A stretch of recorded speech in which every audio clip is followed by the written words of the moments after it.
A rich man forces a simple woman to play piano, intending to mock her in front of his elite guests. The smirk on his face turns to shock when her fingers touch the keys. No one expected what happened next, when talent collided with arrogance in an unforgettable evening. Isabel Morrison tucked a strand of auburn hair behind her ear as she organized the music sheets for tonight's gala. At 30, she'd spent the last 5 years working as an event coordinator for Winthrop Entertainment, burying her past as a concert pianist. The elegant cream dress she wore, her nicest, felt restrictive compared to her usual practical attire, but tonight's charity gala demanded a certain appearance. "Ms. Morrison, Mr. Winthrop wants all staff in the ballroom in 15 minutes, her colleague whispered, hurrying past with an armful of programs. Isabel nodded, her stomach tightening. The famous Cornelius Winthrop, whose mansion she'd been working in for 3 days preparing this charity gala, was known for his ruthless personality and impossible standards. 3 event coordinators had been fired in the past month alone. "Just get through tonight," she murmured to herself, smoothing invisible wrinkles from her dress. 5 years ago, she'd abandoned her promising career after a disastrous performance at Carnegie Hall. Panic had overwhelmed her, her fingers freezing mid-concerto. The critics had been merciless. Now, she organized events where others performed, staying safely in the shadows. The grand piano in the ballroom's center gleamed under crystal chandeliers. Isabel ran her fingers along its edge before pulling away quickly. Some wounds were still too fresh. "The pianist has called in sick," her supervisor announced, appearing suddenly beside her with a panicked expression. "Mr. Winthrop is furious. The guests arrive in an hour, and the entire program is centered around the musical performance." Isabel's heart raced. "Has anyone called the agency for a replacement?" "Too late for that. Someone's going to have to tell him, and since you're handling the entertainment portion." The supervisor's voice trailed off meaningfully. "Great. The messenger to be shot." "I'll speak with him," Isabel said, straightening her shoulders. She'd dealt with difficult personalities before. This was just another wealthy client with unreasonable expectations. As if summoned by their fears, Cornelius Winthrop appeared in the doorway, his silver hair and impeccable tuxedo exuding power and privilege. At 60, his face still retained the handsome features that had graced society pages for decades, now hardened by years of getting exactly what he wanted. His cold eyes swept the room before landing on Isabel. "Everything better be perfect," he said, his voice carrying the absolute certainty of a man never told no. Isabel swallowed hard and stepped forward. Tonight was just another event to survive. She had no idea this evening would resurrect everything she'd tried to forget.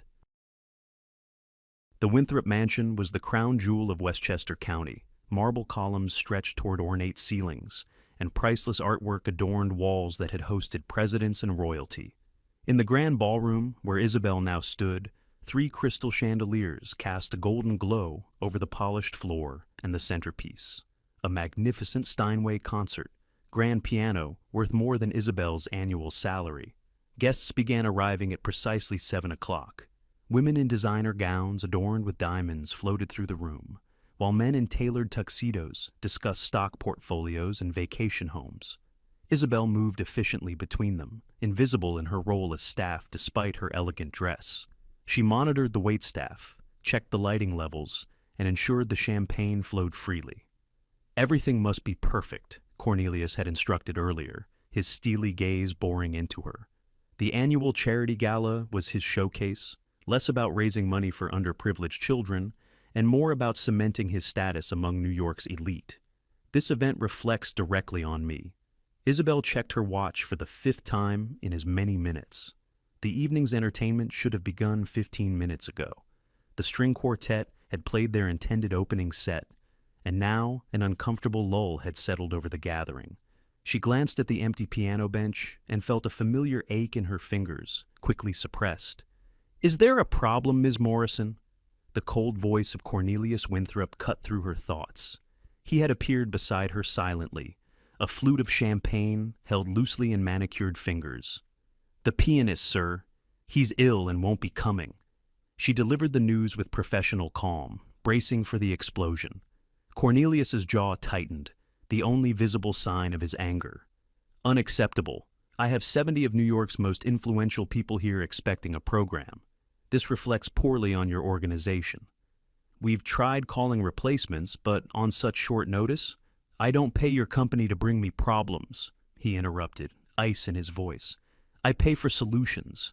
Should I be looking for a more competent events team for next quarter? Guests were beginning to murmur, glancing expectantly toward the piano. A few checked their watches. Isabel could feel the event she'd worked tirelessly to perfect, beginning to unravel. Perhaps we could move directly to dinner, she suggested, frantically calculating whether the kitchen could accommodate the schedule change. Cornelius looked at her with cold calculation, as if seeing her, really seeing her, for the first time. Number? We'll find another way to entertain my guests. He turned and strode toward the center of the room, leaving Isabel with a sense of impending doom. Cornelius Winthrop claimed the room's attention with a simple raised hand. The crowd, trained in the social choreography of wealth, fell silent immediately. Conversations suspended mid-sentence, champagne glasses paused mid-sip. Ladies and gentlemen, he announced, his voice carrying effortlessly across the ballroom, it seems our pianist has inconsiderately fallen ill. He delivered the news as if the musician had deliberately sabotaged his event. However, the evening won't be without music. Isabel moved toward the service exit, hoping to slip away and frantically call every musician in their contact list. The slight smile playing on Cornelius's lips should have warned her, but she was focused on salvaging the event. Ms. Morrison, I believe you can help us. She froze mid-step, turning slowly to face him. Sir? Come, come. He beckoned her with manicured fingers. Don't be modest. Confused, Isabel approached. The guests parted, creating a path to the grand piano at the center of the room. Whispers followed her. Who is she? Is she the backup entertainment? Rather plain, isn't she? I happened to notice your resume when we were selecting event coordinators, Cornelius continued, loud enough for everyone to hear. Juilliard graduate, weren't you? Isabel felt the blood drain from her face. Her past, the one she'd so carefully hidden, exposed in front of New York's elite. She'd deliberately omitted her musical background from recent applications, listing only her management experience. That was a long time ago, Mr. Winthrop, she said quietly, aware of every eye in the room on her. Nonsense, he replied, his voice tinged with challenge. Talent doesn't simply disappear, does it? I believe in utilizing all available resources. He gestured toward the piano. The massive Steinway gleamed beneath the chandeliers, both inviting and threatening.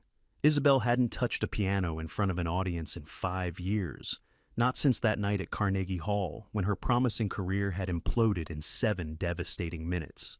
I'm sure our guests would appreciate even an amateur performance, he added, emphasizing amateur with subtle cruelty. Something simple to tide us over until dinner. The room's atmosphere shifted. Isabel recognized what was happening. She wasn't being offered an opportunity.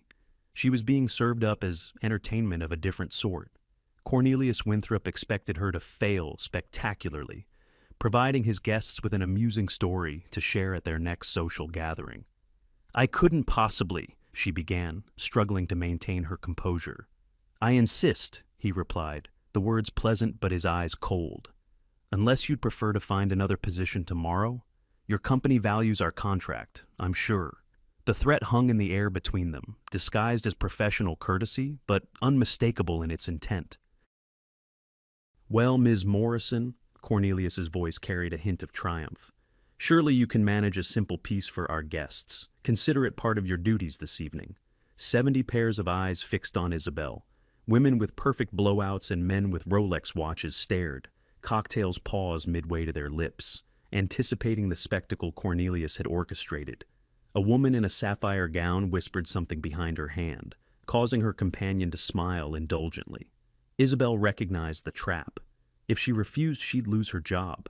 If she played poorly, she'd become the evening's joke, the help who presumed talent she didn't possess. Either way, Cornelius would have his entertainment at her expense. Perhaps something easy, he suggested, his voice dripping with false generosity. A nursery rhyme, maybe? Chopsticks?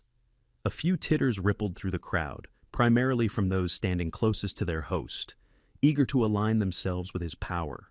Isabel's cheeks burned. 5 years of hiding her past, of rebuilding her life brick by brick after her public failure, and now this man would tear it all down for his amusement. She glanced toward her supervisor, who stood by the wall looking apologetic but unwilling to intervene. "The piano is quite expensive," Cornelius added. "A Steinway concert grand, imported from Germany specifically for my collection. I hope your talents are worthy of it." She glanced at the instrument. Even from where she stood, she could tell it was perfectly tuned, its ebony surface reflecting the chandelier light like a dark mirror. The professional part of her mind calculated its value at over $150,000. Something shifted inside her, not just anger at Cornelius's cruelty, but a deeper emotion. Grief for what she'd given up, for the music she'd abandoned out of fear. Her fingers suddenly ached with the phantom memory of Chopin, Bach, Liszt, composers whose works had once flowed through her as naturally as breathing. "What would you like me to play, Mr. Winthrop?" she asked, her voice steadier than she felt. He raised an eyebrow, perhaps surprised by her compliance. "Surprise us. Though don't be too ambitious. We wouldn't want another incident, would we?" Another wave of polite laughter from his guests. The subtle reference to her Carnegie Hall disaster landed like a slap. How much did he know? Had he researched her specifically for this moment? Isabel stepped toward the piano, her cream dress catching the light. The crowd parted, creating a path to her moment of reckoning. As she approached the bench, memories flooded back, thousands of hours of practice, competitions won and lost, the joy of losing herself in the music until her fingers bled. And then, the memory she tried hardest to suppress. The moment her mind had gone blank, when the music had stopped, and the horrified silence of the audience had become her nightmare. Isabel's hand trembled as she reached for the piano bench. The polished wood gleamed under the chandeliers, waiting like a judgment seat. For a brief moment, she considered walking away. Losing her job would be painful, but wasn't this public humiliation worse? She could feel her heart hammering against her ribs, her breathing becoming shallow, the familiar precursors to panic. As she sat down, the cool ivory keys stretched before her, a battlefield of black and white. The familiar tension knotted between her shoulder blades. Her mind flashed back to that night at Carnegie Hall, the lights too bright, her breath too short, the pressure crushing her until her fingers froze mid-movement, leaving only devastating silence. Perhaps something from The Sound of Music, Cornelius suggested from somewhere behind her, eliciting more chuckles. Those notes are numbered, aren't they? Even someone with minimal training could manage that. Isabel closed her eyes. The room seemed to spin slightly, the murmurs of the wealthy audience turning into the roar of blood in her ears. 5 years she'd spent running from this moment. 5 years pretending that music was just a hobby she'd outgrown, rather than the passion that had been shattered. Her fingers hovered over the keys, trembling visibly. Someone coughed, a champagne glass clinked. Each second of hesitation confirmed what Cornelius wanted to prove, that she was an imposter, a pretender, someone reaching beyond her station. "We're waiting, Ms. Morrison," Cornelius prodded, his voice carrying both impatience and satisfaction. "Our guests have busy schedules." Isabel took a deep breath. Behind her closed eyes, she saw her mother, a cleaning woman who had worked extra shifts to pay for piano lessons, who had believed in her talent even when they couldn't afford heat in their small apartment. She remembered her teacher at Juilliard who had said, "When you play, Isabel, you speak truths others can only stammer." She opened her eyes. The keys waited, patient as old friends. What would she play? Something simple to survive the moment, or... Her left hand dropped to the lower register, her right poised above the middle keys. The choice was made. If this was to be her execution, she would not go meekly. "Liszt," someone in the crowd murmured as they recognized her position. "Is she attempting Liszt?" A woman in pearls whispered, "Surely not La Campanella. That's for virtuosos." Cornelius's smile faltered slightly as he registered the meaning of these whispers. He'd expected "Twinkle, Twinkle, Little Star," not one of the most technically demanding pieces in the classical repertoire. Isabel took one final breath and surrendered to what she had been running from for 5 years. Whatever happened next would be on her terms, not his. The first notes of Liszt's La Campanella rippled through the ballroom like stones dropped in still water. Isabel's fingers moved with deliberate precision, beginning the deceptively simple melody that would soon erupt into one of the most technically challenging pieces in piano literature. The initial notes were like tentative steps onto thin ice, testing whether it would hold her weight. But as the familiar pattern engaged her muscle memory, something awakened within her. The years of avoidance and fear began to melt away, replaced by the pure instinct of her training. When the piece accelerated, requiring impossible leaps across octaves, her hands became a blur. The notorious right-hand jumps that had defeated countless pianists flowed from her fingers as naturally as breathing. Notes cascaded, each one crystalline and perfect, building the frenetic, bell-like sound that gave the piece its name. Isabel was no longer in Cornelius Winthrop's mansion. She was everywhere and nowhere, lost in the mathematics and emotion of Liszt's genius. Her body swayed slightly, her face transformed by the intensity of concentration and release. This wasn't just technical precision, this was artistry at its most raw and honest. The room had gone completely silent. No clinks of glasses, no whispered conversations, not even breathing could be heard above the torrent of music pouring from the Steinway. The wealthy guests stood transfixed, cocktails forgotten in their hands, as they witnessed something many had paid hundreds of dollars for at Lincoln Center, but had never seen this intimately. A musician in full communion with a masterpiece. Cornelius himself had frozen near a marble column, his expression transformed from smug anticipation to stunned disbelief. He'd intended to showcase her mediocrity, and instead had unwittingly provided a stage for brilliance. As the piece raced toward its frenzied conclusion, Isabel's fingers danced across the keyboard in brilliant arpeggios and chromatic scales, each note distinct yet flowing into the next. Her hands crossed and recrossed, executing the treacherous technical demands with a grace that belied their difficulty. Sweat beaded on her forehead, but her concentration never wavered. The final notes, demanding and triumphant, rang out and then dissolved into silence. The last vibrations hung in the air like visible things, reluctant to fade. For a heartbeat, no one moved. Isabel remained still, her hands finally at rest above the keys, her breath coming in small gasps. The silence was complete, entirely unlike the horrified quiet of her Carnegie Hall disaster. This silence was reverence. The spell was broken only when an elderly man in the back dropped his champagne glass, the crystal shattering against the marble floor. No one turned to look. All eyes remained on Isabel, the simple event coordinator who had just revealed herself to be something else entirely. She finally looked up, meeting Cornelius's stunned gaze across the room, allowing herself one moment of quiet vindication. The silence lasted precisely 3 seconds before the room erupted. Applause crashed like a wave, startling in its intensity. Women in designer gowns pressed manicured hands together with genuine enthusiasm. Men who discussed billion-dollar deals with bored expressions now wore faces of astonishment. Isabel remained seated, her hands now resting in her lap, her breathing still uneven from the exertion of Liszt's punishing composition. She hadn't planned to play La Campanella. It had simply flowed from her fingers, her body remembering what her mind had tried to forget. A woman in a red gown near the front whispered audibly to her companion, "That's Isabel Morrison. She was destined for greatness before she disappeared from the classical scene. I saw her at Carnegie Hall that night." Isabel flinched, so someone had recognized her, had witnessed her greatest humiliation. She braced herself for the whispers to shift from admiration to remembrance of her failure. "Extraordinary," an older gentleman said, approaching the piano with the confident stride of someone accustomed to power. "Simply extraordinary. I'm on the board at the Philharmonic. We must talk. Where have you been hiding?" Others began to press forward, the invisible barrier between staff and guests suddenly dissolved by her performance. Business cards appeared from inner pockets. Questions flowed from all directions. "Do you perform regularly?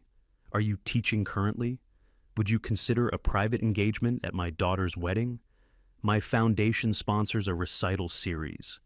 Even the waitstaff had paused, trays of hors d'oeuvres tilted precariously as they stared at their colleague with newfound respect. Her supervisor's mouth hung slightly open, champagne forgotten in her hand. Only then did Isabel dare to look for Cornelius Winthrop. He stood exactly where she'd left him, his posture rigid, his expression impossible to read. The smug smile had vanished, replaced by something complex. Shock certainly, perhaps anger, and something else that might have been respect. Their eyes met across the crowd now surrounding her. For a moment, the room seemed to fall away, leaving just the two of them in silent acknowledgement. He had intended to humiliate her, to reinforce the hierarchy between them. Instead, she had revealed herself as his equal, perhaps even his superior, in a realm he couldn't touch.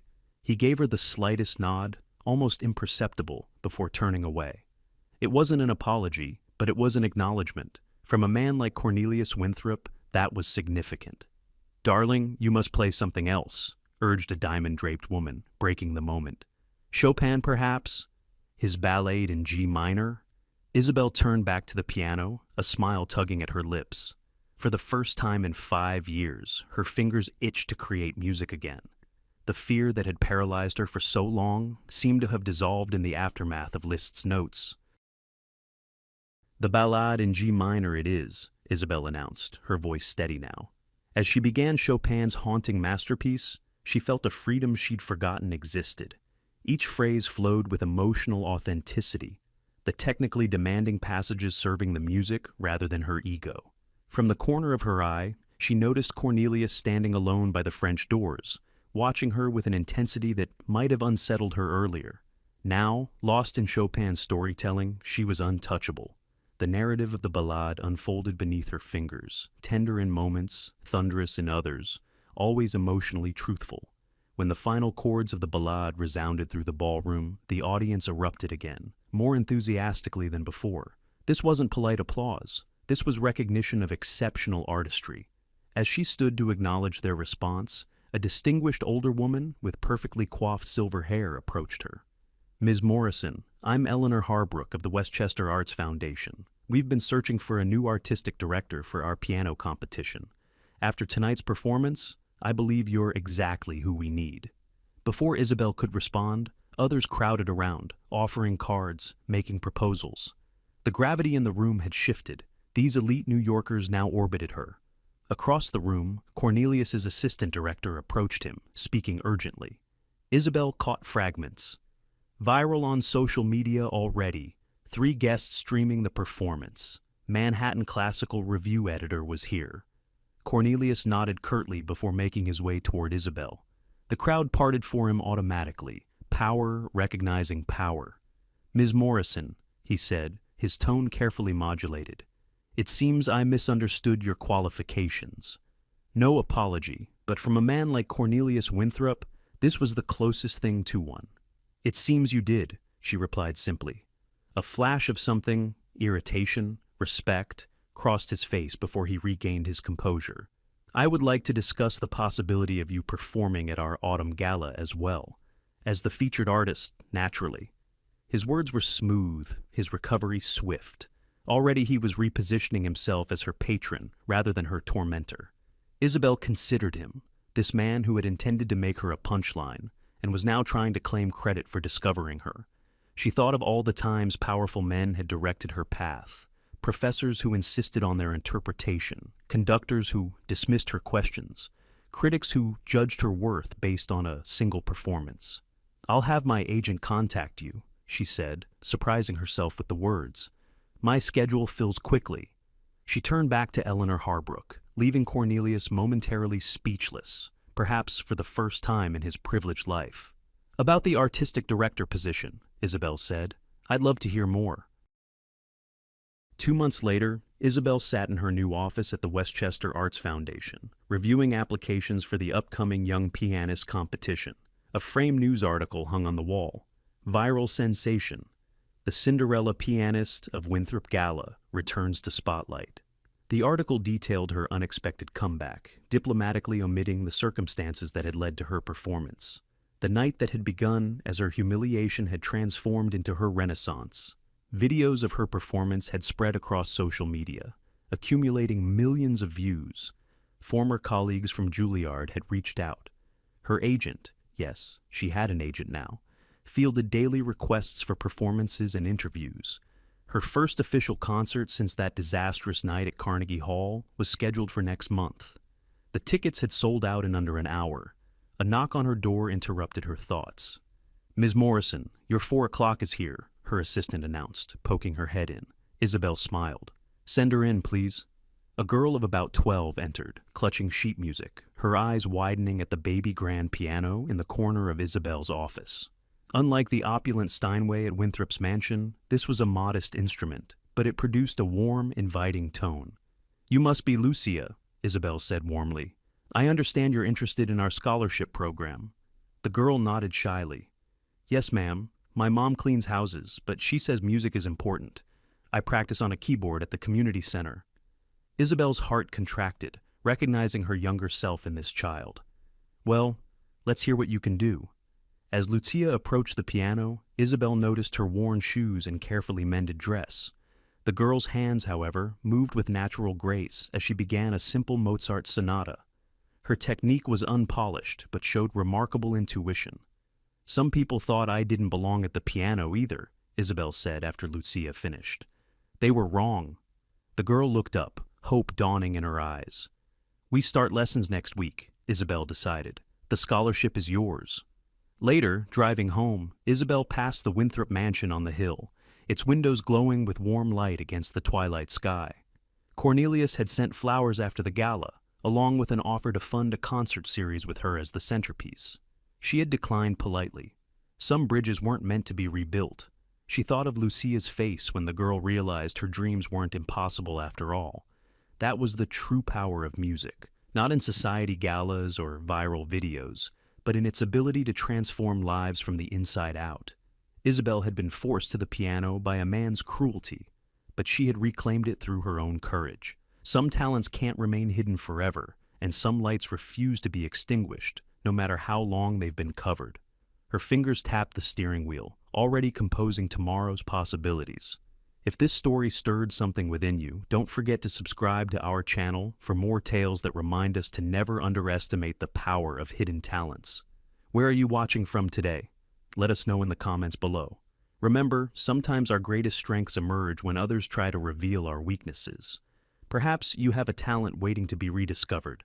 The most beautiful symphonies often come from those who once believed their music was silenced forever. Join us next time for another story of unexpected triumph that will warm your heart.